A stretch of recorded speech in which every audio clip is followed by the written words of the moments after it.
Баршаңызға сәлем.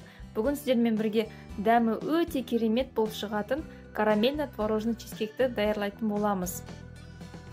Ол үшін бізге үгітілген печеньенің үстіне сары майымызды құйып, жақсылап араластырып аламыз. Енді осы чизкегімізді водяной баняда дайындайтын болғандықтан, кольцомызға фольгамызды орап,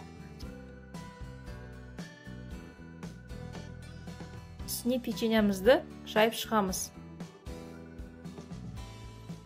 Осылай мінекей салып, қасықтың көмегімен біртекті ғып үстінен басып шығамыз.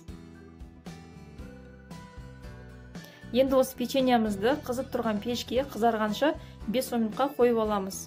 Печеньеміз дайын болғанша салмасын дайындаймыз. Салмасына творог, 2 дана жұмыртқа және вареный сгущенкамызды салып, жақсылап блендердің көмегімен араластырамыз.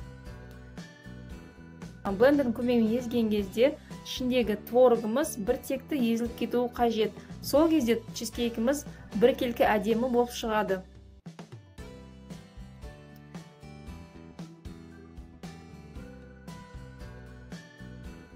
Егер де осы видео сіздерге ұнаса, менің каналыма тіркелуді, лайк басуды ұмытпаңыздар. Алда мен сіздермен бірге бір істегеннен 100% шығатын карамельдің рецептісімен бөлісетін боламын.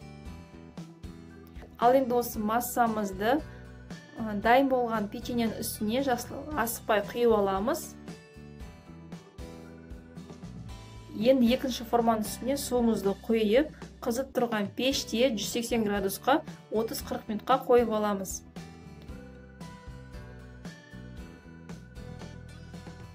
Мінекей чизкейкіміз дайын, өте керемет болып шықты.